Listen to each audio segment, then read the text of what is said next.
अस्सलामुअलैकुम नाजरीन। आज हम पाकिस्तान सुपर लीग में एक नई डेवलपमेंट हुई है और पाकिस्तान क्रिकेट बोर्ड और पीएसएल के जो फ्रेंचाइजेज हैं वो एक किस्म की आमने सामने आ चुकी हैं पैसों के मामलात के ऊपर। फ्रेंचाइजेज कहती हैं कि पाकिस्तान क्रिकेट बोर्ड हमारा ख़र्चा उठाए क्योंकि हमारा इजाफी खर्चा लग गया है। बेसिकली इशू क्या है, और साथ साथ मेंटोर्स के हवाले से भी पाकिस्तान क्रिकेट बोर्ड में थोड़ी सी परेशानी की लहर इस वक्त दौड़ चुकी है। वो भी इसीलिए क्योंकि वहाँ पर भी पैसों का इशू चल रहा है और करोड़ों रुपए पाकिस्तान क्रिकेट बोर्ड को मेंटोर्स को देने पड़ने हैं। ये सारा मुद्दा क्या है, लेकिन हम आपसे डिस्कस तो मैं करूँगा ही। आज कुछ नए फॉरेन प्लेयर्स के हवाले से भी डेवलपमेंट हुई है, जो नहीं आ रहे, जो आ रहे हैं, जिन्होंने अपना अवेलेबिलिटी शो कर दी है, और कुछ नई इंडक्शन हुई है पाकिस्तान सुपर लीग में। जो सीज़न 10 में कुछ ऐसे चेहरे थे जो पहले नहीं नज़र आए थे, वो अब आपको नज़र आएंगे। रिप्लेसमेंट ड्राफ्ट आप उनको कह सकते हैं कि पीसीबी ने, सॉरी, जो पीएसएल के जो फ्रेंचाइजेज हैं उन्होंने रिप्लेसमेंट ड्राफ्ट ली। वो कौन कौन से प्लेयर्स हैं वो मैं आपको बताऊंगा, लेकिन सबसे पहले हम जिक्र करते हैं फ्रेंचाइजेज और पीसीबी जो आमने सामने आया है। फ्रेंचाइजेज इस वक्त परेशान है। 6 के 6 फ्रेंचाइजेज जो टीमें हैं, जो मालकान हैं, वो काफ़ी परेशान है। और उनकी परेशानी वैसे अगर देखा जाए तो जेनवन भी है उनकी परेशानी, जहाँ तक मुझे लग रहा है। पीएसएल चल रहा था, सब कुछ स्मूथली हो रहा था, लेकिन फिर जो इंडिया की वजह से कुछ जो टेंशन बढ़ी, कुछ तनाज़ा बना, पीएसएल रोका गया। फ्रेंचाइजर्स ने प्लेयर्स को भेजा वापस दुबई में, उनके अरेंजमेंट्स, फिर दुबई से वापस वो अपने अपने घरों को चले गए। यहाँ तक तो बात ठीक है। अब दोबारा से पीएसएल शुरू हुआ है और तातुल के बाद फिर फ्रेंचाइजर्स को एक बार फिर से अपने जो फॉरेन प्लेयर्स थे उनको बुलाना पड़ गया। अब जब फॉरेन प्लेयर्स आ रहे हैं तो उनका जाहिर सी बात है ख़र्चा भी होना है। उनको बिज़नेस क्लास की अपने टिकट भी देनी है, दुबई में क़याम भी देना है, यहाँ पर होटलिंग भी है, फिर पाकिस्तान भी आना उन्होंने, और ख़र्चा जहाँ पर सिंगल होना था वहाँ पर अब डबल ख़र्चा हो रहा है फ्रेंचाइजेस का। तो इस सूरत में अब जो फ्रेंचाइजेस हैं वो पीसीबी को कह रही हैं कि यार हमारा ख़र्चा अब ज़्यादा हो गया है, क्योंकि हमने एयर टिकट्स भी दिए उनको, और फिर आखिरी लम्हात में पाकिस्तान बुलाने के लिए उनको जो बिज़नेस क्लास की जो टिकट्स हैं वो भी हमारे ऊपर एक इजाफी जो बोझ है वो पड़ा है। तो लिहाजा इस सूरत हाल में जो है उन्होंने, जहाँ तक रिपोर्ट्स आई हैं, मीडिया रिपोर्ट्स आई हैं, उन्होंने पीसीबी से रब्ता किया कि जो हमारा एक्स्ट्रा जो खर्चा हुआ है वो आप हमारे साथ शेयर करें। पीएसएल का अगर आपको थोड़ा बहुत इल्म हो, जो बजट का, जब पीएसएल के जितने पैसे बनते हैं वो 95% जाता है फ्रेंचाइजेस को, और जो 5% पीछे बचता है वो पाकिस्तान क्रिकेट बोर्ड के हिस्से में आता है।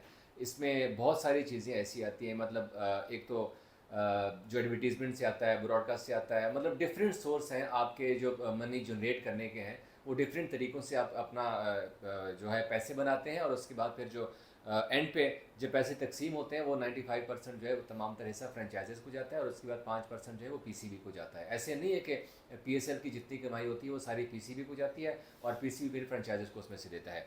अब जो सबसे अच्छी बात हमें लगी है, जो पता चली है रिपोर्ट से हमें, कि बोर्ड ने उन्हें कहा है कि हम बाकी तो खैर आपके साथ इतना कुछ हेल्प नहीं करेंगे, क्योंकि आपने अब इनिशियली पाकिस्तान सुपर लीग का फाइनल 18 मई तक खेला जाना था।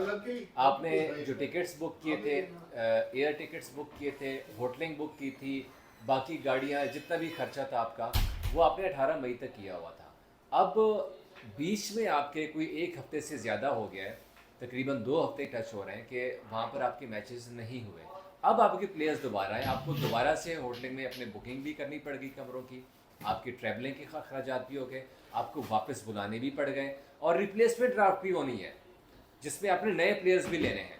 तो ये खर्चा जो डबल हुआ है, पीसीबी ने कहा है कि हम आपको ज़्यादा कुछ तो नहीं दे सकते, अलबत्ता जो एयर टिकट है उसमें हम ज़रूर आपकी हेल्प कर देंगे। अब जितने भी आपके इंटरनेशनल, ये लोकल प्लेयर्स के ऊपर एप्लीकेबल नहीं है, जो इंटरनेशनल स्टार्स आ रहे हैं जिनको आपने बिजनेस क्लास देना है, जाहिर सी बात है आप उनको इकॉनमी के अंदर तो बुला नहीं सकते, इकॉनमी क्लास की टिकट तो आप दे नहीं सकते। तो जो बिज़नेस क्लास की टिकट्स हैं उसके अखराजात उठाने के ऊपर आमादगी ज़ाहिर की है पीसीबी ने अभी तक, लेकिन अभी तक दिए नहीं हैं पैसे, क्योंकि अभी तक सारे जो फ्रेंचाइजेस हैं वो अपनी जेब से खर्चा कर रही हैं। अब रिप्लेसमेंट ड्राफ्ट का मैं जिक्र कर रहा था, चैम्पियंस कप के जो मेंटोर्स हैं वहाँ पर जो पीसीबी के साथ रौला बना हुआ है कुछ पैसों का। रिप्लेसमेंट ड्राफ्ट का जहाँ तक मैं जिक्र कर रहा था, अब देखिएगा कि लाहौर कलंदर्स के जो डेरिल मिचेल हैं, बड़े इंपॉर्टेंट प्लेयर थे, उनके ऑलराउंडर बड़े अच्छे थे, परफॉर्म भी उन्होंने बड़ा अच्छा किया है। अब वो जो पीएसएल के बाकी मैचेस हैं उनमें नहीं आ रहे। लाहौर कलंदर्स ने उसके हवाले से वजाहत भी जारी की है कि मिचेल ज़ाती मसरूफियत या ऐसा वो कुछ भी नहीं है, कोई सिक्योरिटी रीज़न नहीं है, क्योंकि लोग कुछ ड्रामाटाइज़ कर रहे हैं इस चीज़ को कि शायद पाकिस्तान में जो सिक्योरिटी मसाइल हैं उस वजह से डेरिल मिचेल नहीं आ रहे और जो फॉरेन स्टार्स हैं वो नहीं आ रहे। लेकिन मिचेल ने लाहौर कलंदर को अपनी अवेलेबिलिटी के हवाले से बता दिया कि वो चूँकि कराची किंग्स के खिलाफ जो आखिरी मैच था कलंदर्स का लाहौर में, उसमें वो उनके हाथ के ऊपर गेंद लगा था और वो इंजर्ड हो गए थे और उनकी इंजरी अभी तक ठीक नहीं हुई और इसी वजह से फिर डेरिल मिचेल ने जो है वो सॉरी किया और वो पीएसएल के इस बाकी मैचेस के अंदर नहीं आएंगे। लेकिन खुशी हमें इस बात की भी है कि एक बहुत बड़ा नाम लाहौर कलंदर्स ने अपनी टीम में शामिल कर लिया और वो है बांग्लादेश के ऑलराउंडर शकीबुल हसन, जो सबके सामने है, दुनिया के नंबर 1 ऑलराउंडर भी रहे हैं और बांग्लादेश को कई मैचेस भी, सीरीज़ भी और बड़ी रिकॉर्ड उनके पड़े हुए हैं सबके सामने। तो शकीबुल हसन अब जो है वो लाहौर कलंदर्स की तरफ से खेलते हुए आपको नज़र आएंगे। 17 तारीख को लाहौर कलंदर्स की टीम को ज्वाइन करेंगे।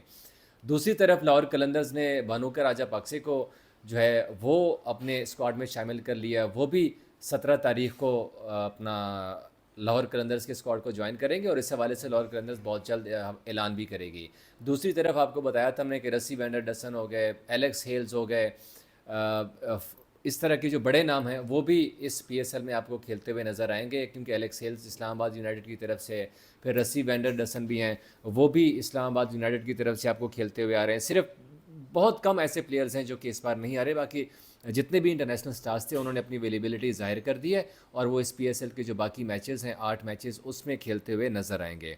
अब हम चलते हैं ज़रा जनाब चैम्पियंस कप के मेंटोर के ऊपर, जो कि एक काफ़ी हॉट इशू बना हुआ है। आपको याद है पिछले साल पीसीबी ने एक मंसूबा शुरू किया था जिसमें चैम्पियंस कप साल में 3 खेले जाने थे, उनके लिए मेंटोर रखे गए, 5 मेंटोर्स थे और जहाँ तक रिपोर्ट हो रहा है कि पीसीबी ने तकरीबन 2 अरब रुपए सालाना का बजट रखा था खाली इन चैम्पियंस कप का, जिसमें मेंटोर्स की सैलरी, फिर प्लेयर्स को उन्होंने सेंट्रल कॉन्ट्रैक्ट दे दिए थे। 150 प्लेयर्स थे, मुझे अच्छी तरह याद है कि पाकिस्तान क्रिकेट बोर्ड ने डोमेस्टिक के उनको सेंट्रल कॉन्ट्रैक्ट दे दिया था। लेकिन नतीजा क्या निकला? आपने चैम्पियंस कप, आपने वनडे कप करवाया, टी20 कप करवाया, इतना ज़्यादा पैसा इन्वेस्ट किया आपने, तनख्वाहें गई हैं, प्लेयर्स को कॉन्ट्रैक्ट चले गए थे सारा, लेकिन नतीजा क्या निकला? नतीजा था 0। अब पीसीबी को रियलाइज़ हुआ कि यार हमने ये जो मंसूबा शुरू किया था ये तो बिल्कुल 0 है, इसमें कोई रिज़ल्ट नहीं आ रहा, रिज़ल्ट ओरिएंटेड ये जो प्लान था हमारा ये रिज़ल्ट ओरिएंटेड नहीं निकला। अब ये 1 साल के अंदर उन्होंने 3 टूर्नामेंट्स करवाने थे। अब कॉन्ट्रैक्ट में तो थे ही प्लेयर्स के, लेकिन उनके साथ साथ मैच फ़ीस भी रखी गई थी। अब अच्छी खासी मैच फ़ीस भी खिलाड़ियों को मिलनी थी, जिसमें वकार यूनुस है, मिसबाह उल हक, सकलैन मुश्ताक, सरफराज अहमद, शुएब मलिक, ये पाँचों प्लेयर्स थे। नो डाउट बड़े अच्छे अच्छे नाम थे, लेकिन उनकी सैलरीज़ के बारे में काफ़ी इशू था कि वो 50 लाख रुपए उनको माहाना जो है पैसे मिलते हैं। पीसीबी उनको 50 लाख रुपए माहाना दे रहा है और साथ साथ यही नहीं बल्कि इन मेंटोर्स के ऊपर भी एक साहब लाए गए थे, वहाब रियाज, जो कि इन सब को हेड कर रहे थे, इनको ओवरलुक कर रहे थे। अब ये वाला प्लान पीसीबी का पूरी तरह से फेल हो गया तो उन्होंने ये प्लान बंद कर दिया। लेकिन इसमें जब मेंटोर्स को फारिग करने का फ़ैसला हुआ तो यहाँ पर एक और जो सबसे बड़ी मुश्किल है वो पीसीबी के आगे आ गई है, और वो मुश्किल ये है कि शुएब मलिक ने तो चलो रिज़ाइन कर दिया, उन्होंने पीसीबी को अपना रेजिग्नेशन कोई 2 हफ्ते पहले तकरीबन जमा करवा दिया था कि भाई साहब मैं तो ये काम छोड़ने वाला हूँ क्योंकि मेरी अपनी कुछ पर्सनल कमिटमेंट्स हैं। अगर मैं ये भी साथ जारी रखूँ तो मैं वो फिर नहीं कर सकता, अगर वो करूँगा तो ये नहीं कर सकता, तो इसीलिए मैं जो है ये रिज़ाइन कर रहा हूँ। तो वो कहते हैं ना कि पीसीबी के लिए बड़ी अच्छी बात होगी कि उन्होंने तो मेंटोर्स को वैसे भी फारिग करना था, ऊपर से शुएब मलिक साहब ने खुद छोड़ दिया, तो ये तो उनके लिए सोने पे सुहागा हो गया है।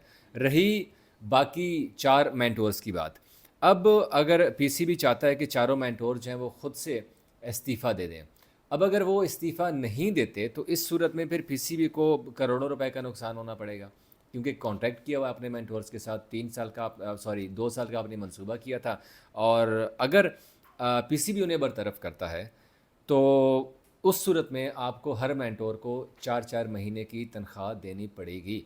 इसका मतलब है कि आपने एक मेंटोर को 2 करोड़ रुपए देने होंगे और 4 मेंटोर्स रहते हैं और 8 करोड़ आपके अकाउंट से जाने ही जाने हैं अगर वो इस्तीफ़ा नहीं देते। लेकिन इसमें जो एक और अच्छी चीज़ है, क्योंकि अभी तक जहाँ तक हमें इन्फॉर्मेशन है कि बरतरफी का लेटर किसी एक भी मेंटोर को नहीं मिला, गो के ये खबरें तो आई हैं कि पीसीबी ने उनको फारिग किया, लेकिन लेटर अभी तक किसी को जारी नहीं हुआ।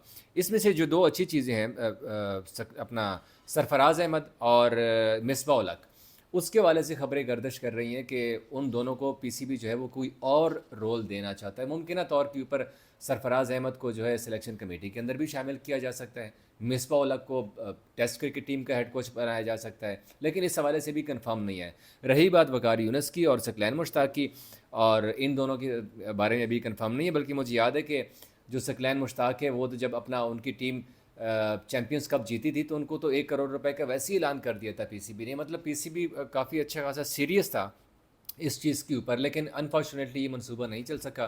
तो अब पीसीबी परेशान है कि अब करें तो हम करें क्या, हमने तो करोड़ों रुपए भी लगा दिया है, पैसे भी ज़ाया हो गए, और अब अगर मेंटोर्स रिज़ाइन नहीं करते खुद तो फिर और भी करोड़ों रुपए ज़ाया करने पड़ेंगे। ये तो हम डेवलपमेंट थी। अब देखते हैं कि पीसीबी उनको बरतरफ करता है या उनसे इस्तीफ़ा लेता है, और वो इस्तीफ़ा देने पे राज़ी होते हैं या नहीं होते। इस हवाले से भी हम आपको बहुत जल्द डेवलपमेंट जितनी भी नई होगी हम इंशाल्लाह आगाह करेंगे। अगर आपको ये वीडियो पसंद आई हो तो इसको लाइक ज़रूर कीजिएगा।